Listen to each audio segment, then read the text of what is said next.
Hello and welcome to Achilles Speaks. This is the first ever weekly recap where I will be going over certain news events of the week that I find interesting or other political related things that have happened this week, either in discourse or just things that I found interesting. And we'll just add some analysis to it to help frame the thinking on the things that are going on right now in the world around us. There's a lot of stuff that has happened this week, including the State of the Union, numerous political rallies from Bernie Sanders. Uh, we have things going on with the tariffs where they were implemented by Trump and then he got rid of them again.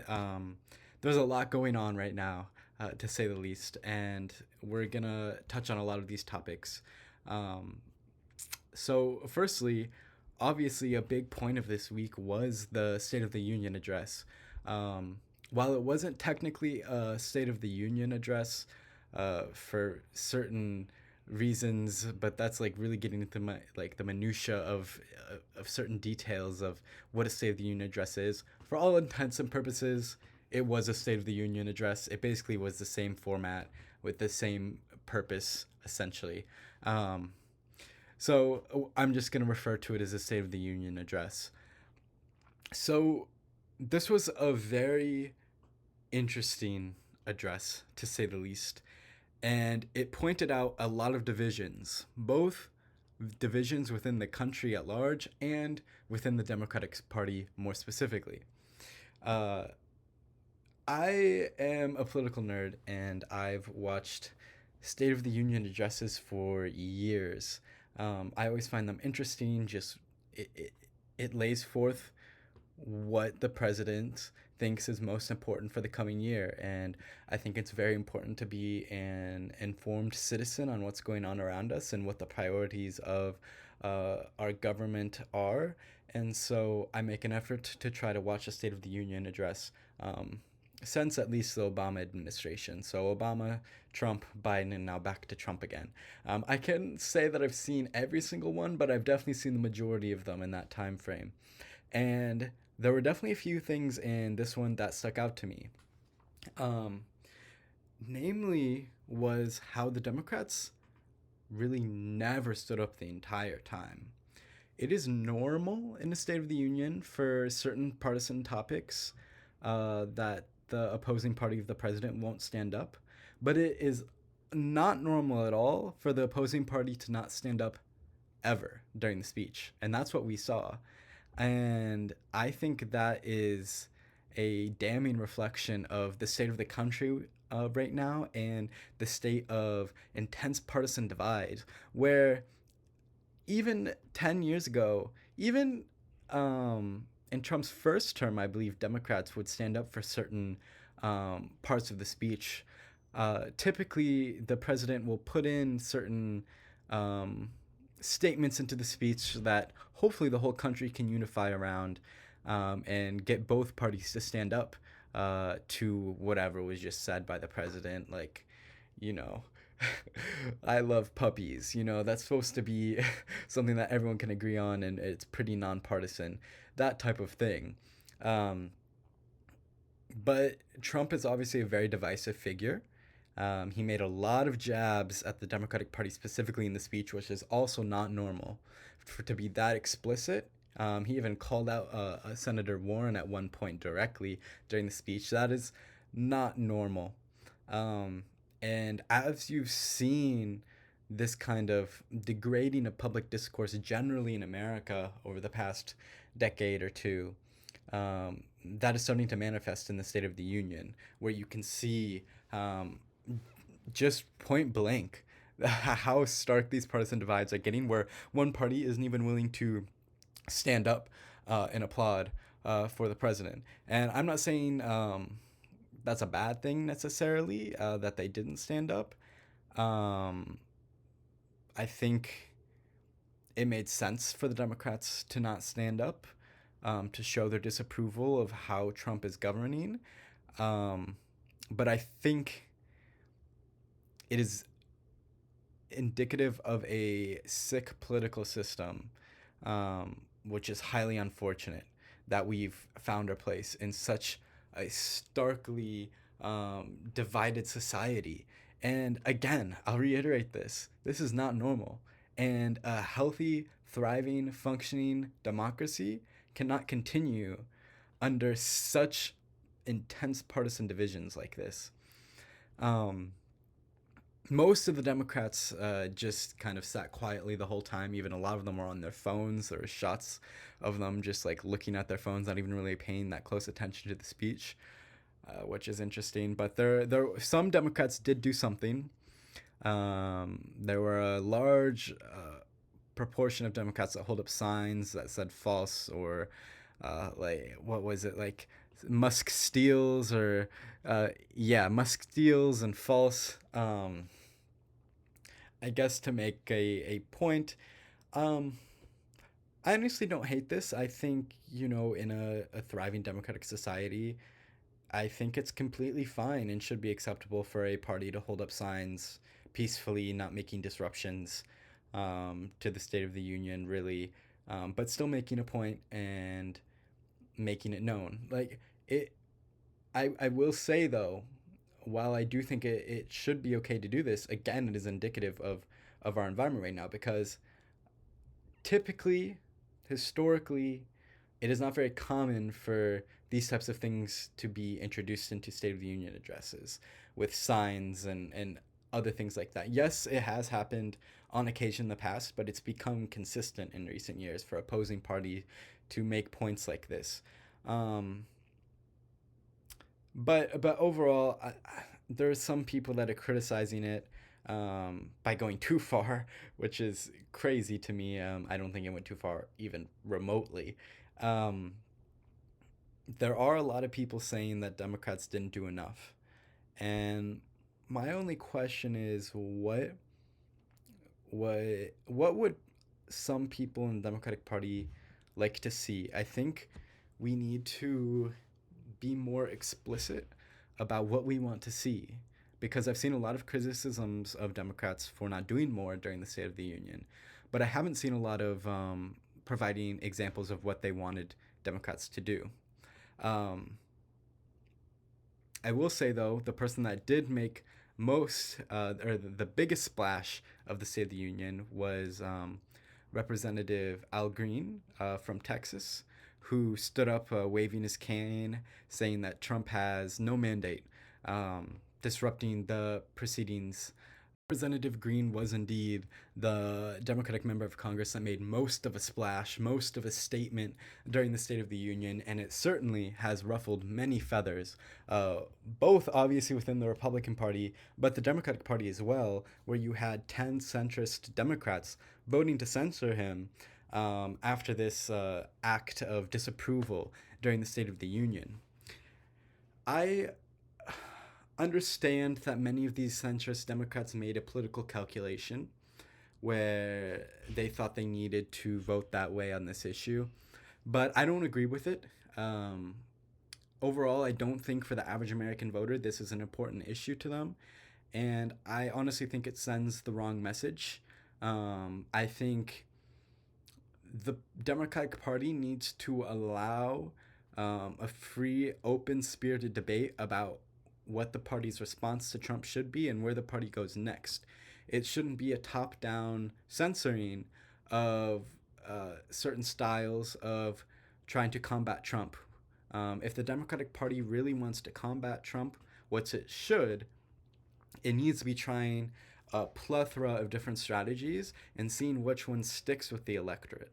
Um, so far, I'm a little skeptical of the Democratic strategy because it hasn't been very vocal.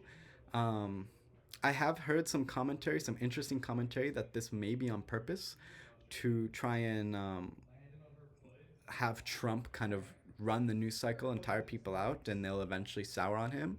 And then I'm assuming Democrats would begin picking up their rhetoric and their attacks on Trump later on, especially closer to the midterm elections. That remains to be seen. I honestly, if that's what's going on, I hope that that's what's going on, that the Democrats have thought about this and that this is a strategic move. Although I will say I'm not completely convinced that this is the case. I'm not sure if Democrats are that organized at the moment or thinking that strategically, but I could be wrong. And I hope that they are.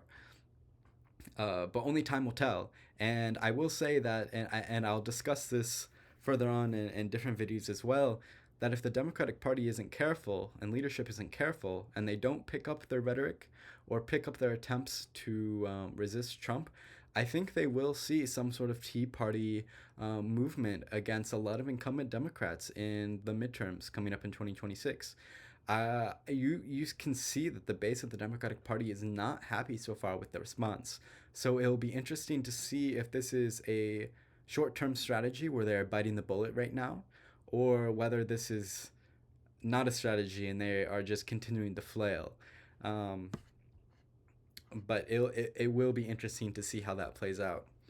Um, and of course, immediately after the State of the Union address, reactions from both sides began pouring in. Um, from Fox News, there's a headline here: reactions roll in after President Trump addresses Congress. Polls show massive positive reception.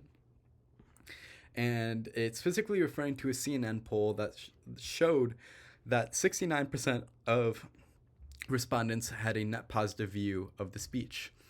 But what is important nuance and important context, which is going to be a continuing main point, which I try to touch on in this channel, is how on both sides, a lot of the times, points being made miss so much context, are misleading, and or need nuance.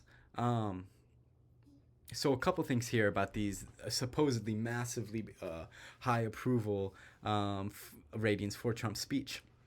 Firstly, the the partisan skew of people who watch the State of the Union typically aligns with who the president is, at least in recent history. You can see here from a CBS News poll, which had similar favorability results as the CNN one, that shows that 51% of respondents were Republicans, 27% were independents, and only 20% were Democrats, showing that the sample size is skewed. So, of course, it's going to be his Trump's strongest supporters, and of course, he could have said anything, honestly, and they're gonna have a positive view of it. It's that's really where the political situation is right now. I don't see a world where they wouldn't have had a positive view of it. And furthermore, not only that, but actually the net positive view numbers are less than what Biden's were in his first State of the Union address after taking office. You can see here directly from the poll itself. You can see at the top the net positive 69% rating for Trump's speech. But if you go down to Joe Biden, the April 28th, 2021 post speech, 78% had a net positive view of his speech. And actually, you'll see in the next year's Biden had a 71% approval rating of his speech and a 72% approval rating. So, even Biden had higher approval ratings on his speeches, even though he ended up having a abysmally low approval rating as president, and would have performed horribly if he had stayed the nominee. Showing that these addresses, they don't make that much of a political splash. There's an argument to be made that maybe they once did, but nowadays they don't really. And especially this speech, it really just reminded me of a Trump campaign stump speech. Typically in State of the Union addresses, you'll see a president announce new initiatives that haven't priorly been announced. I watched the vast majority of the speech and I didn't see any new initiatives. It was all kind of the same rhetoric, the same points that we've been seeing from Trump for the past year throughout the campaign trail in 2024 and now that he's president. So it was a little interesting how it just very much seemed like a campaign speech, even though this speech is typically, especially the first State of the Union speech, is typically more reserved for laying out that agenda more clearly and potentially announcing certain new initiatives. But we didn't really see that. So that was a major aspect of this week, a major point of news. But another one is how this town hall situation has been playing out, where in the past recent weeks, we have seen uh, very strong responses to Republican held town halls, even in very deep red Republican districts like in Kansas. And this has created a lot of discourse. A lot of the videos of these town halls have gone viral. But we just saw this week, and this is according to Politico, and I'll read out the first couple paragraphs of this article. Quote, the chair of the House GOP's campaign arm told Republican lawmakers Tuesday to stop holding in-person town halls amid a wave of angry backlash over the cuts undertaken by President Donald Trump's administration. Representative Richard Hudson, the NRCC chair, delivered the message inside a closed-door meeting of House Republicans. Then it goes on to continue. There are people who do this as a profession. They're professional protesters, Speaker Mike Johnson told reporters after the meeting. He said that he thought it was wise to not play into that, and added that teletown halls were a good option for members to hear from their constituents. Then it goes on to continue. Liberal advocacy groups have played a role in publicizing the GOP town halls, but there is no evidence to suggest they have paid people to attend, end quote. And so what we've seen is, as a result of these very heated, widespread reactions during Republican-held town halls, the Republican Party has evolved and started taking on the messaging that all of these people are paid actors, are paid Democratic Party operatives, which is a completely insincere argument and completely unsubstantiated by the facts. I will change my opinion if someone can show me direct evidence. But so far, no matter how much you want to believe it, even if you're a Donald Trump conservative, this is just simply not true. While it is true that certain Dem organizations or Dem associated organizations have publicized these town halls, trying to get their members to show up, they have not paid people to go. And that's a very important distinction, because Republican groups do the same thing for events. You've seen at AOC town halls where large groups of Republican people showed up because these events were promoted by Republican organizations. We live in a free society where people and organizations are free to publicize information. That is completely fair game. That is above the belt politics. That is completely okay. And I think it does show how current Republicans are scared of being confronted directly. And I think it's really interesting that the Republicans' messaging has been in recent years that Democrats are hiding, like Joe Biden's in a basement, that that line of messaging. And then we see this here where they're running away, saying not to hold town halls anymore. And I think even from a Republican strategic perspective, in the long term, I don't think that is going to play out. I understand why they did it. They don't like the optics of all these videos going viral of them being confronted. But just running away, I don't think that's the answer. And I don't think it's going to help them in the long run. And I think they may be caught by surprise in the midterms if this continues on and they keep on ignoring. We should be prioritizing and incentivizing politicians who answer questions, even when they're heated questions, even when they're combative questions, even when they are challenging questions. And this goes both for Democrats and Republicans.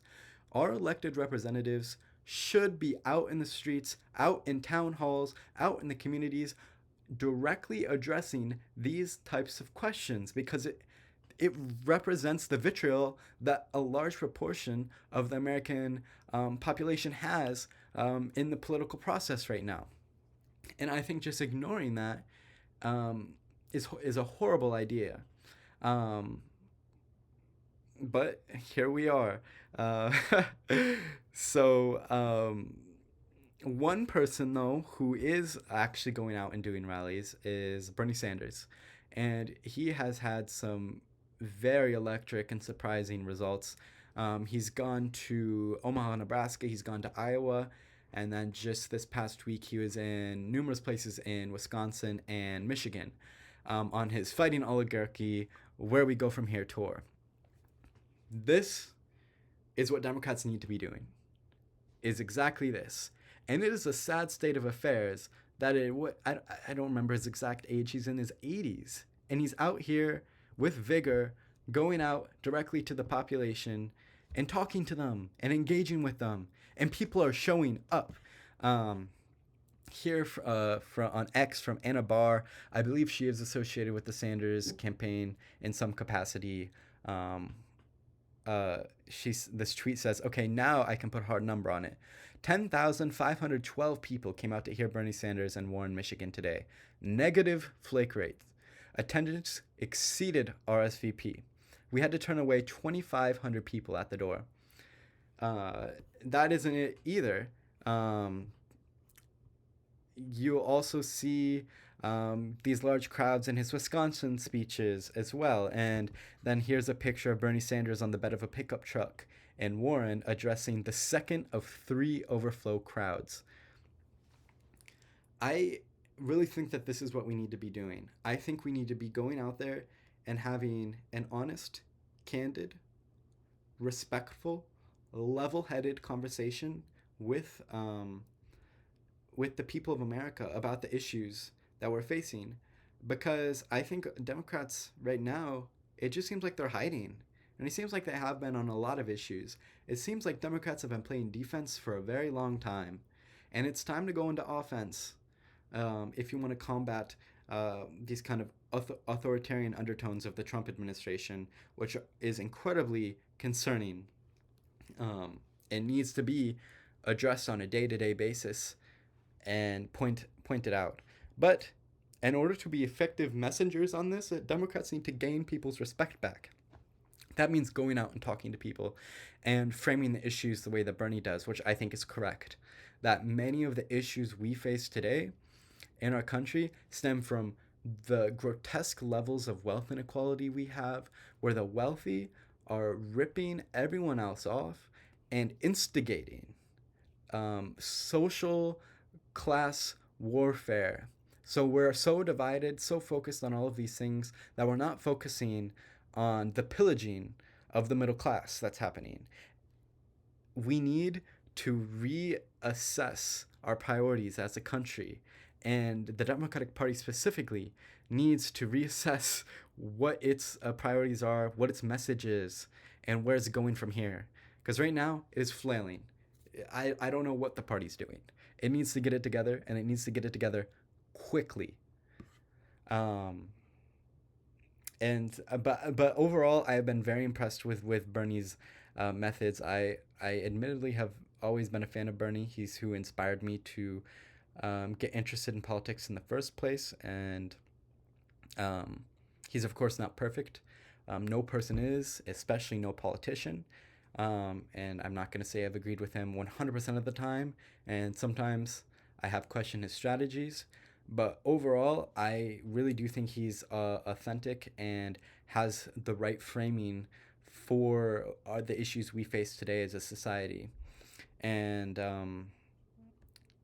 recently, I have been seeing some attacks on him, especially on social media, about these claims that he takes pharmaceutical money, even though he kind of rails against elitists and these big pharmaceutical companies. That is in bad faith. That is not true. If you actually look at it, these donations that come from the pharmaceutical industry are from workers who work in the pharmaceutical industry. If you make a political donation to anyone, it always asks you, what is your profession?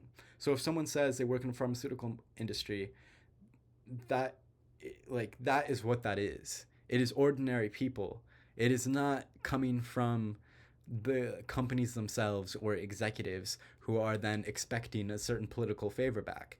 These are ordinary people who are giving Bernie money because they recognized just how fucked up our healthcare and pharmaceutical system is. And so these bad faith attacks on Bernie are just ridiculous, and they have no place, especially when they're not factually based in anything. Which, speaking of which, we're going to move on now to tariffs and lowering prices. Obviously, tariffs this week were a really big topic as Trump implemented them against Canada and Mexico. And then a couple days later, was it just a day later? I think it's 2 days later here. got rid of them again. What is going on here? I what is the strategy here? It's not very clear to me. Um, I really don't know. You can see here, this is from the New York Times. This is kind of an outline, a calendar of what the tariff situation has been. And so you'll see here, March 4th imposed 25% tariffs on all imports from Canada and Mexico, and a 10% tariff on all imports from China. And then on March 6th, suspended many of the tariffs imposed on Canada and Mexico. I, I don't understand why we went through those market chaos. The markets were down at least a couple percentage points, wiping billions off the market. It's creating uncertainty. It is alienating people who should be our countries, I should say, countries who should be our partners, including Canada. I just don't understand. And Trump's making this point of trying to get concessions on, fentanyl crossings being lowered. That was already happening before these tariffs were implemented. So I don't know if he's going to try to take credit for something that was already happening. It wouldn't surprise me. He has a history of doing that, which, to give him credit, it's smart. A lot of people buy into it. But it's not correct and it's not moral, and it needs to be pointed out. Um, yeah. uh, and it should be also pointed out that tariffs are inflationary. They're inherently inflationary. They raise prices. You have to think about this logically. If we implement tariffs on goods coming in from Canada, okay, those companies have to pay higher prices. But then that means they raise the prices of their goods so they don't lose the money on tariffs. The costs get pushed on to the consumers. No rational company is going to absorb those costs and not push them onto consumers. You just have to think realistically and rationally about how the economy works on a very basic level. These prices will be pushed onto consumers, which is it's just fascinating. And it also recently, Trump has taken a very different tone on prices and inflation than what he did during the campaign. I mean, just from today, from the New York Times, referencing rising worries about a slowdown, the reporter asked Trump, "Are you expecting a recession this year?" And then he kind of gave a flailing answer that kind of didn't give confidence. If the answer was no, just say no. But he didn't say that. He gave this long-winded answer of just kind of like political gobbledygook. It's just like, okay, what happened to the strong rhetoric on prices? But also this week, you'll see the Treasury Secretary, appointed by Trump, says the American dream is not about access to cheap goods. Quote, access to cheap goods is not the essence of the American dream, end quote. I'm sorry. Are we just going to ignore the past 4 years of Republican messaging? That was the core of the Republican Party's messaging the entirety of Joe Biden's presidency, and then especially in the election. And now all of a sudden, there seems to be a change in rhetoric now that they're in power. This is interesting because I know a lot of voters, even voters that are a bit skeptical of Trump, many of them voted for him, and it was because of the prices issue. They didn't really like his character or the way he goes about things, but he promised to bring down prices. And so while they were skeptical, a lot of people were on the fence and they ended up voting for Trump for this issue. And now he seems to be going back on it. And also this week, Trump on Truth Social reposted a article from Charlie Kirk that says, quote, "Shut up about egg prices," end quote. Again, I'm sorry. What? That was, again, the entire essence of the Trump campaign. Here's a quote from October 26, 2024. "Egg and gas prices out of control. Crooked Joe and the radical left destroyed affordability for hardworking Americans. It's a total scam. On day one, I'll slash prices so fast it'll make their head spin. Big oil, big farms, they'll listen to me, not lobbyists. No more ripoffs. MAGA.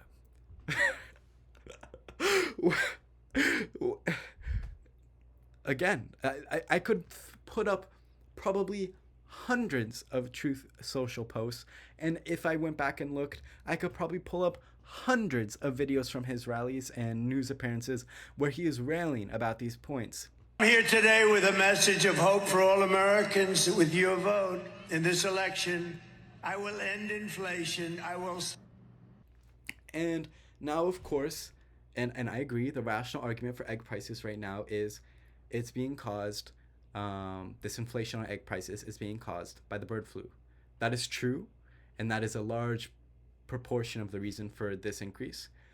But what I don't agree with is the inflation that happened over the past 4 years was not a result of Joe Biden's policies.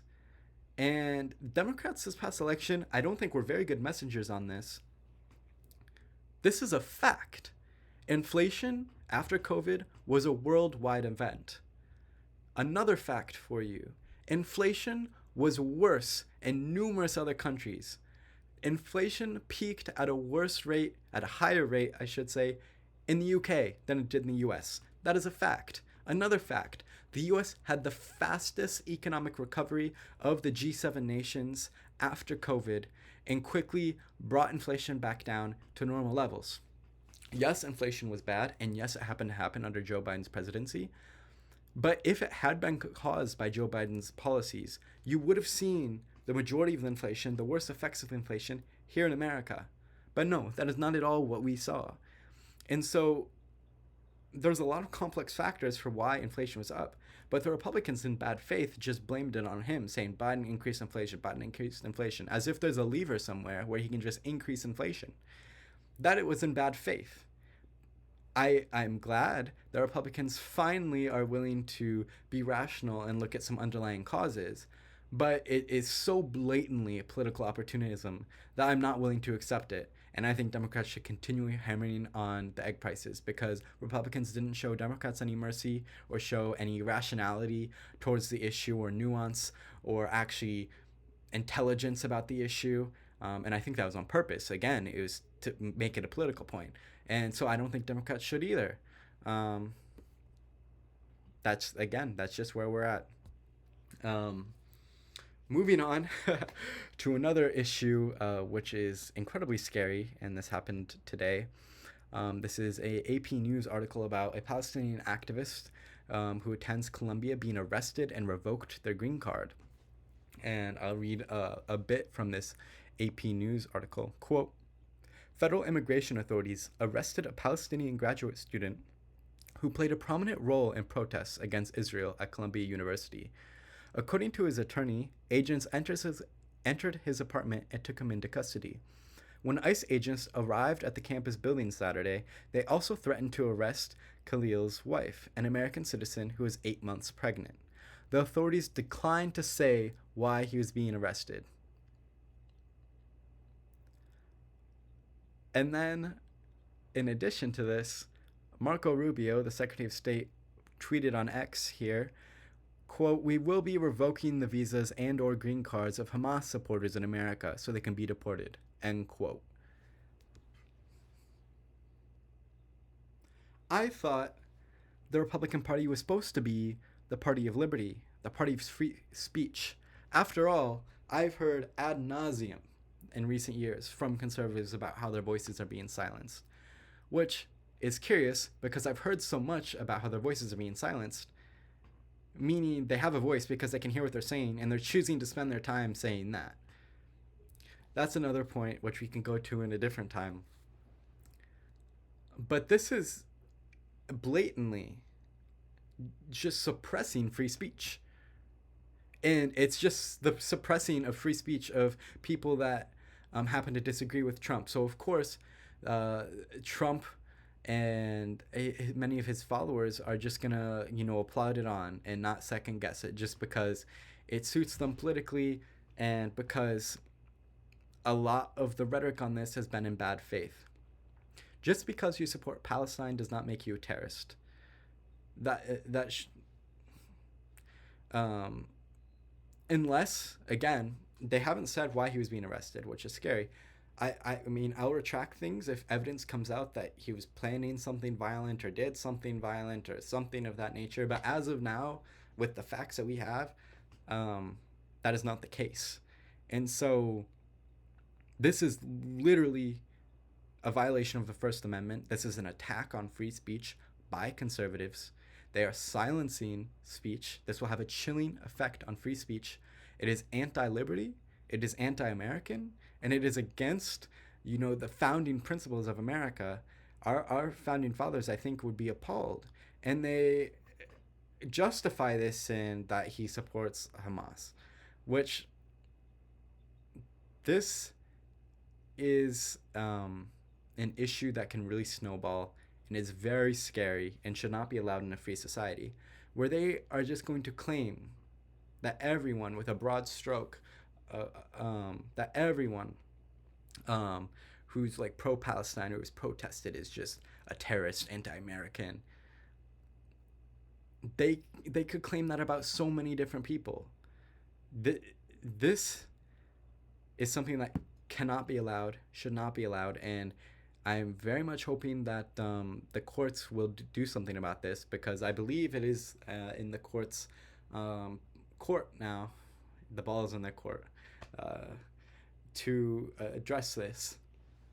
And so if you support the First Amendment and free speech, you're against this. Again, unless some other damning information comes out, this is insane.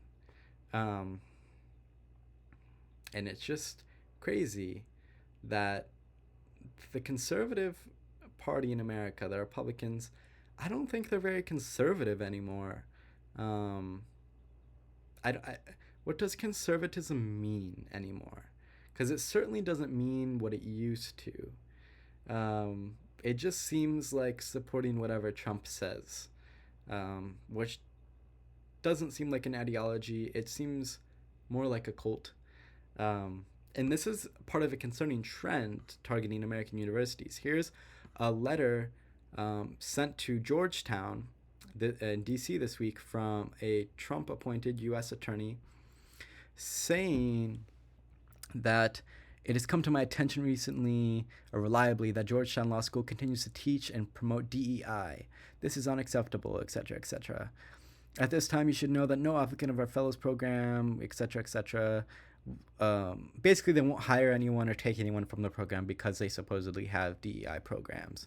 I look forward to your cooperation with my letter, etc.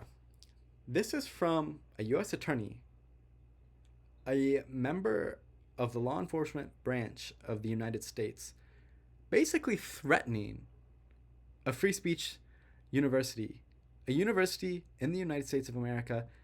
They're trying to intimidate and silence views which disagree with what Republicans or MAGA think. That is not America.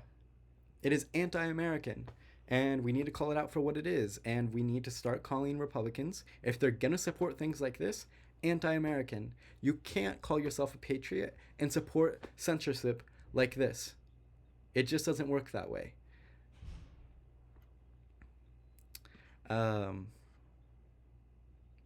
But on a lighter note, there's been a lot of discourse this week about the 2024 election, including from Tim Walz himself. There's this article from Politico where Tim Walz, I'll read a couple paragraphs, said, "We shouldn't have been playing this thing so safe," the Minnesota governor said in an interview with Politico. Walz said the campaign's risk-adverse approach was byproduct of the brief 107-day campaign because, quote, "these are things you might have been able to get your sea legs, if you will, 18 months out, where the stakes were a lot lower," end quote. But he said, quote, "after you lose, you have to go back and assess where everything was at." And I think that is one area we should think about, end quote. In his assessment, I think we probably should have just rolled the dice and done the town halls where voters may say, "You're full of shit, I don't believe you," Wells continued. I think there could have been more of that. We, as a party, are more cautious and engaging with the media, both mainstream and non traditional, Wells said. And during the 2024 campaign, he said, "In football practice, we want to prevent defense to not lose when we never had anything to lose because I don't think we were ever ahead." I think Tim Walz hit the nail right on the head. I think that is a reason why Democrats lost, because I feel like Democrats in the last election, I really don't think it was the issues that lost an election. I think it was how Republicans won the narrative of what the issues were and how they portrayed what the Democratic issues are for Democrats. They won. Because if you look at Democratic policies, the polling of Democratic policies, if you look at individual policies, they poll very well. If you look at the Democratic Party platform, the vast majority of the platform polls very well. And the majority of the American public agrees with most of the Democratic Party platform. Um, but that doesn't align with the perception of the party. They were painted as far left, kind of this radical, for they them, not for you, um, kind of group. And I think the Democrats were so polished, and they came off as so polished, and it was very easy to sniff out that every answer seemed like it had been poll tested ad nauseum before stated by Kamala Harris or whoever else, that they were so cautious about everything being said that it just seemed like a campaign of the consulting class, of what the consulting class thinks should be said in politics. And I think Americans want politicians, people running for president, to be more authentic. People want the president to be a little bit of a character. Thinking back, if you think to our most beloved presidents in history, they had a bit of a character to them, and the public kind of fell in love with them. But everything was just so protected, so I don't know, just like it just wasn't the right framing. It wasn't the right messaging for Democrats. I think Tim Walz is exactly right. Democrats should have been getting out there more, getting their hands dirty, and I think we would have been stronger for it. And I think voters would have respected us for it. Um, and I think Tim Walz specifically was hindered during the campaign, which was really unfortunate.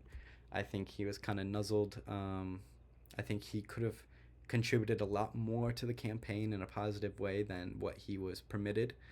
And I think that is regrettable.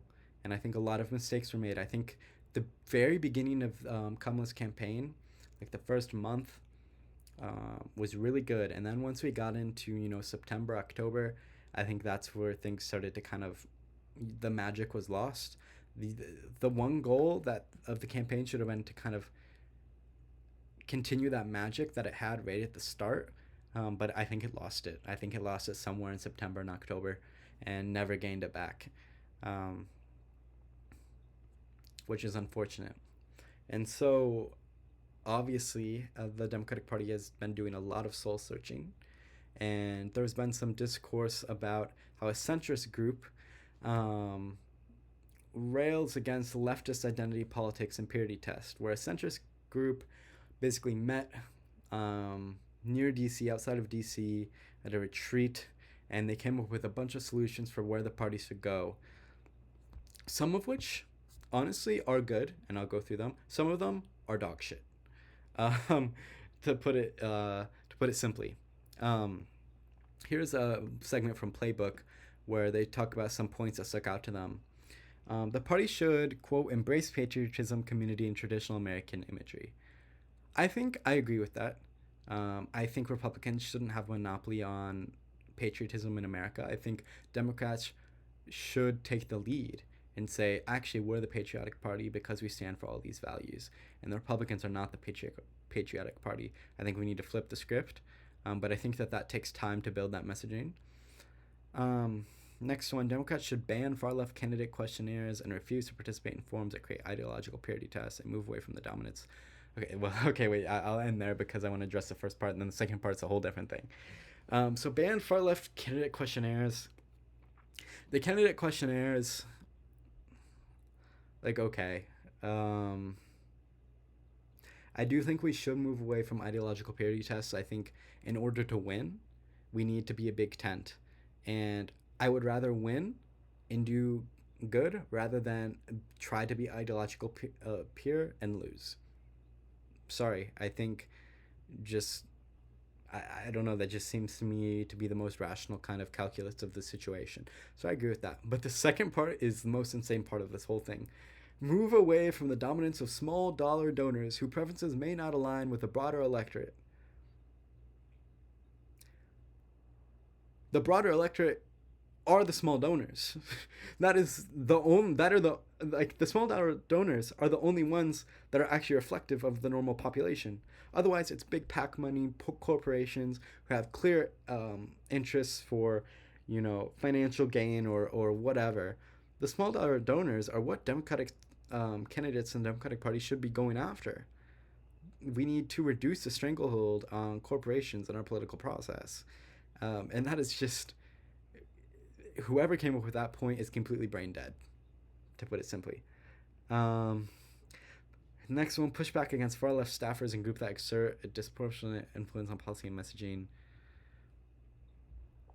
I think there should be a spirited debate in the party, but I think this framing of left and right and centrist, and I think it just said so much, and everyone has such different perceptions on what each means. I don't think it really means anything. Like, you could ask someone, what does far left mean? And you could ask 20 people, and probably every single one of them would give you a different answer. Like, people, these are just buzzwords that get people riled up, and I think the Democrats' framing really needs to be um, the people versus the 1%, corporations. That is how we should be framing things, not left, center, right. Are we for the people or are we not? It's pretty simple. Get out of elite circles and into real communities. 100%. See, that's what I was saying earlier. There are some great points here. That is a great point. The party needs to own the failures of democratic governance in large cities, commit to improving local government. 100% agree with that as well. I think Democrats in bigger cities could do better on crime and could do better on housing, way better on housing. There are a lot of issues where this is the case, which I will like to discuss in further videos. And then finally, for the last portion of the video, I'm going to put a discourse section towards the end. I am chronically online, especially X. I follow a lot of political commentators, a lot of people in tune, a lot of political professionals, etc. So I like to stay in tune with where kind of political discourse is. And so there's just a few things that I've seen on X that I just wanted to point out. Firstly, here's some discourse that I saw this week about kind of where the state of the world is, and someone saying that 1950 to 2022 is the most peaceful time in history, essentially. And then someone tweeting, "Me when I'm wrong and dumb." And I saw numerous other tweets on the same topic, numerous other quote retweets. But as the the uh, the community note points out, the period between 1950 and 2022 saw some of the least deaths in civil or interstate wars, genocides, one-sided conflicts, and non-state violence in human history. This is true. Of course, bad things still happen, horrendous things still happen, genocides still happen and have happened in this period, and they have disproportionately happened in the global south, in Africa, in places with less resources and less privileged places, to put it simply. This is obviously true. Horrible things still happen, but it's also very true that way less horrible things happen than what used to happen. You can also see that childhood poverty has gone down dramatically in the past 100 years. People generally living in poverty it has gone down globally the past 100 years. Infant mortality has gone down dramatically in the past 100 years globally. Maternal mortality rates have gone down dramatically in the past 100 years globally. generally, in terms of world history, the world order kind of upheld by America and Europe and NATO during that time period, it was relatively stable compared to other points in world history. Wars used to be so common, um, but now obviously they still do happen, but they're less common than what they used to. And so I'm sorry, but we are living in a better time than what we used to, objectively. But that doesn't also mean that we can't recognize that horrible things are still happening. This is what I'm saying when we need more nuance in our political discussion, because this does not help. This got a million views. This just does not help the discourse on where we should be going.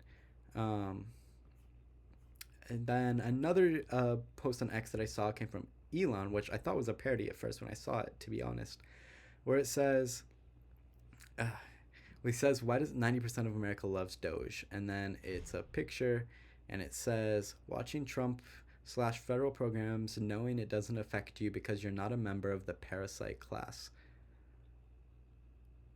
Whoa. Parasite class? That's dehumanizing rhetoric. And that is insane. That is off the charts. Insane. And I'm tired of pretending like these things are normal and that they're not insane, because they are insane. And if anyone's a member of a parasite class, it is Elon Musk. He gets so much government money for his companies, so much government subsidies, more than any individual poor person could ever get. And instead of, actually using his large hordes of wealth to, build hospitals or fight childhood hunger or to fight poverty, or anything, honestly, anything remotely useful for social good, he has instead decided to go on these like political crusades and kind of promote false rhetoric a lot of the time. And this kind of rhetoric here in this post is just crazy. He's just calling poor people parasite class, basically. Um, when objectively, the rich are the ones who get subsidies the most. So, yeah. Another tweet that I saw was from Pope Francis. I am not Catholic, but I do think that he has some interesting and important points, both obviously theologically, but also philosophically and politically. And he tweeted, our societies are too enslaved to market logic, and everything risks being subject to self interest and the quest for profit. Volunteering is prophecy and a sign of hope, because it bears witness to the primacy of gratuitousness, solidarity, and service to those most in need. I think this is great. I think one of the few public figures, interestingly enough, nowadays that has the correct values and vision for humanity. I think so much today, and especially now in America, is so much based on, especially Trump, it's based on cold hard calculation of money, but it ignores like soft power and other factors. For example, there there is importance of being someone's ally. There is importance of working together. We gain help with intelligence services, with gathering, with so many other things, with Canada, for example. And there is something to be valued about standing up in a principled way for the free world, standing up for Ukraine. There is value in values. um, and I don't think Trump really sees that. But I agree with this. I think market logic has really taken over this kind of. While I think it is important in some cases, and I obviously don't think we should make irrational decisions in the market or just generally, but we need to expand our horizons as humans spiritually in the political realm and volunteer more. I need to do that, myself included. Um, we just need to serve more, and that's what life's all about. You get so much fulfillment in life when you're serving others. That's when I felt most fulfilled. And so I really like this message from the Pope, and I hope some people follow his messaging.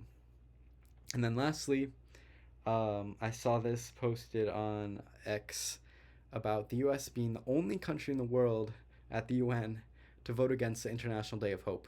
So here's a screenshot of the voting record from the UN about International Day of Hope, and the only red is the United States. A couple countries abstained, but apparently America's against hope now. Uh, so, if you have thoughts on that or anything else that I talked about today, please leave a comment. I would love to engage in some productive, respectful discourse. And please share this around. This is going to be a continuing project from me, and I'm also hoping to put out some issue specific videos, probably some random videos, but also weekly commentary on things that have happened in this past week. And I would also love some feedback on how to better do this. This is my first time ever doing anything like this, so cut me a little bit of slack. Um, but yeah, in the meantime, I hope you take care, and thank you so much for watching. Bye.